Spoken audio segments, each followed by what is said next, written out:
কৃষ্ণ কৃষ্ণনগর ঘূর্ণি গাঙ্গুলিপাড়ায় অবস্থিত শ্রীগোপাল মন্দিরে আজ আমরা শ্রীমদ্ ভাগবত গীতা গ্রন্থ আস্বাদন করছি। আমরা আস্বাদন করছি শ্রীমদ্ ভাগবত গীতার ষষ্ঠ অধ্যায় অভ্যাস যোগ বা ধ্যান যোগ, শ্লোক সংখ্যা 35।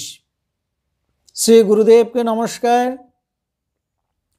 ভগবান শ্রীকৃষ্ণকে নমস্কার, ভগবান শ্রী নারায়ণকে নমস্কার, ভগবতী দুর্গা দেবীকে নমস্কার। মূকং করোতি বাচালং পঙ্গুং লঙ্ঘয়তে গিরিম যৎকৃপাতমহং বন্দে পরমানন্দ মাধবম। এখন আমরা আস্বাদন করছি শ্রীমদ্ ভাগবত গীতার ষষ্ঠ অধ্যায় শ্লোক সংখ্যা 35। শ্রী ভগবান উবাচ অসংশয়ম মহাবাহ মনোদুর্নিগ্রহম চলম অভ্যাসেন তু কন্তেয় বৈরাগ্যেন চ গৃহ্যতে। এখন আমরা এই শ্লোকটির অন্তর্গত শব্দগুলির অর্থ জেনে নেব। শ্রী ভগবান উবাচ, শ্রী ভগবান বললেন, মনঃ মনকে, দুর্নিগ্রহম নিরোধ করা কঠিন, চলম চঞ্চল, অসংশয়ম এ বিষয়ে কোনো সন্দেহ নেই, তু কিন্তু, কৌন্তেয় হে কুন্তিপুত্র, অভ্যাসেন অভ্যাসের দ্বারা, চ বৈরাগ্যেন এবং বৈরাগ্যের দ্বারা, গৃহ্যতে বশীভূত করা সম্ভব। তাহলে এই শ্লোকটির বঙ্গানুবাদ কি দাঁড়ালো? শ্রী ভগবান বললেন, এ বিষয়ে কোনো সন্দেহ নেই যে মনকে নিরোধ করা বা দমন করা অত্যন্ত কঠিন, কারণ মন অত্যন্ত চঞ্চল। কিন্তু হে কুন্তিপুত্র, অভ্যাস এবং বৈরাগ্যের দ্বারা এই চঞ্চল মনকে বশীভূত করা সম্ভব। এখন আমরা এই শ্লোকটির অন্তর্নিহিত ভাব আস্বাদন করছি। ভগবান শ্রীকৃষ্ণ ঠিক পূর্ববর্তী 34 সংখ্যক শ্লোকে বর্ণিত অর্জুনের কথাগুলি শুনলেন।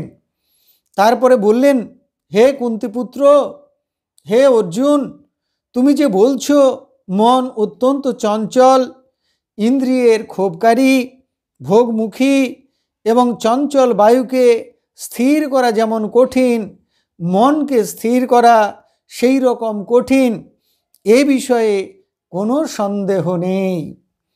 কিন্তু হে অর্জুন, আমি কি বলছি শোনো।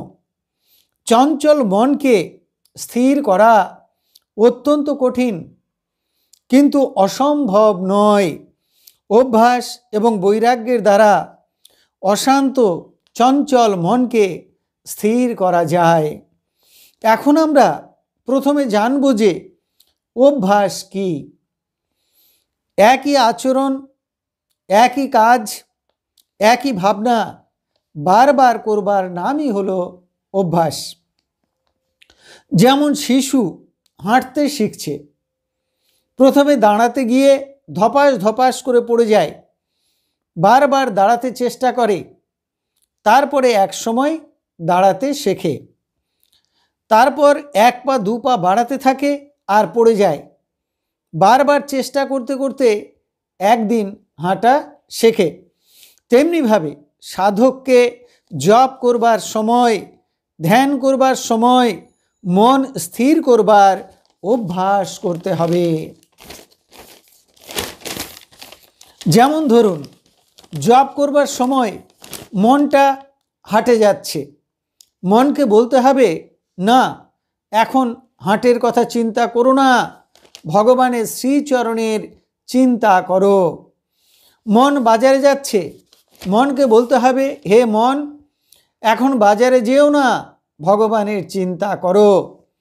মন অফিসে যাচ্ছে, কোনো বিষয়ের চিন্তা করছে, কোনো দৃশ্যের চিন্তা করছে ইত্যাদি, যে যে বিষয়ের দিকে মন ধাবিত হচ্ছে সেই সেই বিষয় থেকে মনকে ফিরিয়ে এনে বারে বারে ভগবানের চিন্তায় নিযুক্ত করতে হবে। যদি রূপের দিকে যায়, বলতে হবে মন, দেহ, রূপ, যৌবন বিনশ্বর, ওই সকল ভোগের দিকে যেও না, ত্যাগের দিকে যাও। যদি খাদ্যের দিকে যায়, বলতে হবে মন, ওই সকল খাদ্য বিনশ্বর, ভোগ সুখ বিনশ্বর, ওগুলোর দিকে যেও না।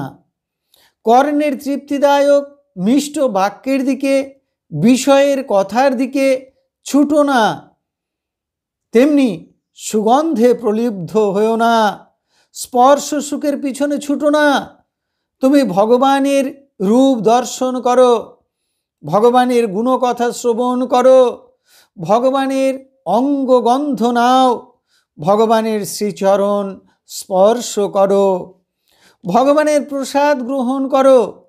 এখন ধ্যানের সময় ওই সকল বিষয়ের চিন্তা না করে ভগবানের শ্রীপাদ পদ্মে স্থির হও। এইভাবে বিষয় ভোগের চিন্তা থেকে মনকে মুক্ত করে ভগবানের চিন্তায়, ভগবানের ধ্যানে নিমগ্ন করতে হবে।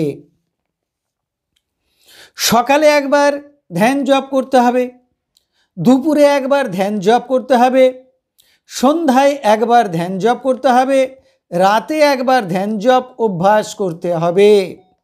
এইভাবে ক্রমাগত অভ্যাস করতে করতে মানুষের মনের যে চঞ্চলতা তা ক্রমে ক্রমে কমে আসে এবং এক সময় মন শান্ত হয়, স্থির হয়।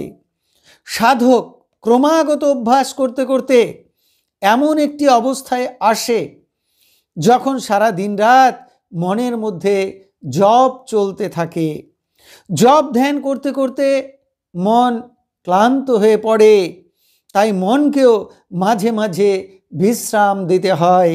সমস্ত চিন্তা ত্যাগ করে মনকে স্বাধীনভাবে থাকতে দিতে হয়, তাহলে মনের জপ ধ্যানের ক্ষমতাটা আবার বৃদ্ধি পায়।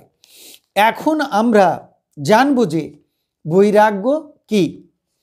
বিষয় ভোগে অনাসক্তি এবং ভগবানের প্রতি আসক্তি বা ভালোবাসা, শ্রদ্ধা, ভক্তি বৃদ্ধিকে বলে বৈরাগ্য।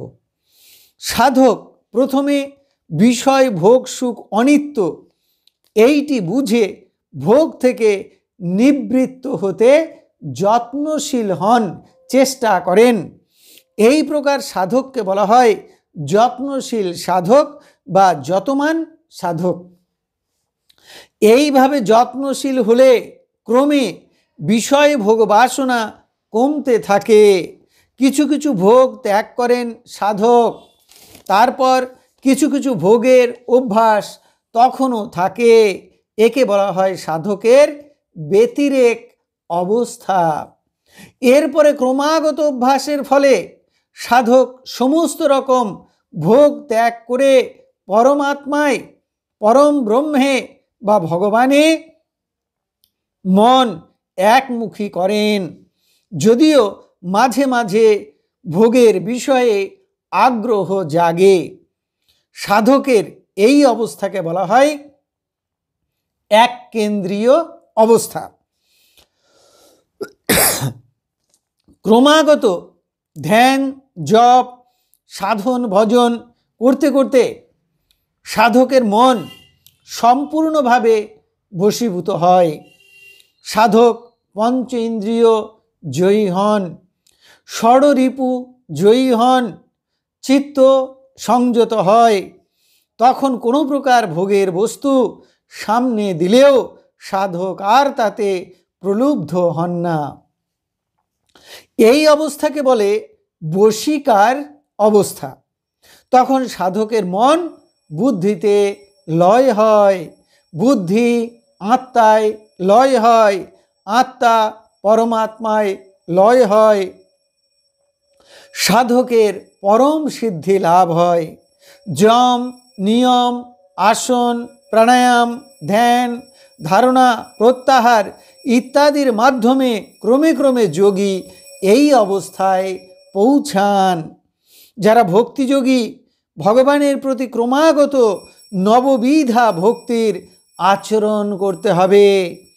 ভগবানের গুণকথা শ্রবণ করতে হবে। ভাগবত, গীতা, চৈতন্য চরিতামৃত, রামায়ণ, মহাভারত, উপনিষদ ইত্যাদি গ্রন্থ পাঠ এবং শ্রবণ করতে হবে, স্মরণ করতে হবে, মনন করতে হবে, অর্চন করতে হবে, বন্দন করতে হবে। দাস্য, সখ্য, বাৎসল্য, মধুর এইসব রস অবলম্বন করে ভগবানকে ভালোবাসতে হবে এবং ভগবানে আত্মনিবেদন করতে হবে, আত্মসমর্পণ করতে হবে, ভগবানের নাম সংকীর্তন করতে হবে, সাধু সঙ্গ, ভক্ত সঙ্গ করতে হবে, মাঝে মাঝে তীর্থ পর্যটনে যেতে হবে, ভগবানের সেবন এবং পূজন করতে হবে। তাহলে ক্রমে ক্রমে বিষয়ের প্রতি অনাসক্তি আসবে এবং ভগবানের প্রতি আসক্তি বাড়বে, অর্থাৎ বৈরাগ্য লাভ হবে। ভগবান শ্রীকৃষ্ণ এই শ্লোকে সেই জন্য বললেন যে মন অত্যন্ত চঞ্চল, মনকে বশীভূত করা অত্যন্ত কঠিন, কিন্তু যদি ক্রমাগত অভ্যাস করা যায় এবং বৈরাগ্য লাভ করা যায় তাহলে এই চঞ্চল মনকে বশীভূত করে আত্মায়, পরমাত্মায় বা ভগবানে স্থির করা যায়। মনকে স্থির করা কঠিন কিন্তু অসম্ভব নয়। তাহলে এতক্ষণ আমরা শ্রীমদ্ ভাগবত গীতার ৬ষ্ঠ অধ্যায়ের ৩৫ সংখ্যক শ্লোকটি আস্বাদন করলাম। আমি শ্লোকটি আরও একবার পড়ছি। শ্রী ভগবান বললেন, এ বিষয়ে কোনো সন্দেহ নেই যে মনকে নিরোধ করা বা দমন করা অত্যন্ত কঠিন, কারণ মন অত্যন্ত চঞ্চল। কিন্তু হে কুন্তিপুত্র, অভ্যাস এবং বৈরাগ্যের দ্বারা এই চঞ্চল মনকে বশীভূত করা যায়। এখন আমরা শ্রীমদ্ ভাগবত গীতার মাহাত্ম্য পাঠ করছি। শ্রী ভগবান উবাচ, গীতা নামানি বক্ষ্যামি গদ্যানি শৃণু পাণ্ডব কীর্তনাৎ সর্ব পাপানি বিলয়ং যান্তি তৎক্ষণাৎ। গঙ্গা, গীতা চ সাবিত্রী, সীতা, সত্তা, পথিব্রতা, ব্রহ্মাবলী, ব্রহ্মবিদ্যা, ত্রিসন্ধ্যা, মুক্তিগেহিনী, অর্ধমাত্রা, চিদানন্দা, ভবগ্নি, ভ্রান্তিনাশিনী, বেদত্রয়ী, পরানন্দা, তথার্থ জ্ঞানমঞ্জরি। ইতে তানি জপ নিত্যং নর নিশ্চল মানসঃ জ্ঞান সিদ্ধিং লভে নিত্যং তথান্তে পরমম পদম। হরি ওম তৎসৎ। এখন আমরা ভগবান শ্রীকৃষ্ণের চরণে প্রার্থনা জানাচ্ছি, হে কৃষ্ণ কৃপা সিন্ধু, এই নাও তুমি আমার দেহ, এই নাও তুমি আমার মন, এই নাও তুমি আমার প্রাণ, এই নাও তুমি আমার আত্মা, এই নাও তুমি আমার জীবন যৌবন যথা সর্বস্ব। হে কৃষ্ণ কৃপা সিন্ধু, এই দেহ, মন, প্রাণ, আত্মার দ্বারা অনুষ্ঠিত সমস্ত কর্ম তোমার কর্ম, এ সকল কর্মের ফল তোমার। এই দেহ, মন, প্রাণ, আত্মার মধ্য দিয়ে তোমার ইচ্ছাই তুমি পূর্ণ করো। হরি ওম তৎসৎ। হে কৃষ্ণ কৃপা সিন্ধু, তুমি পিতা, তুমি মাতা, তুমি পুত্র, তুমি কন্যা, তুমি স্থাবর জঙ্গম কীট পতঙ্গ লতাপাতা, রূপে রূপে প্রতিরূপে তুমি বিরাজিত। তুমি ব্যতীত এই ত্রিভুবনে আর কিছু নেই। হে কৃষ্ণ কৃপা সিন্ধু, তোমার আতুল চরণে শুদ্ধা ভক্তি দাও, ব্রহ্ম জ্ঞান দাও, সকলের কল্যাণ করো, সকলের মঙ্গল করো। হরে কৃষ্ণ।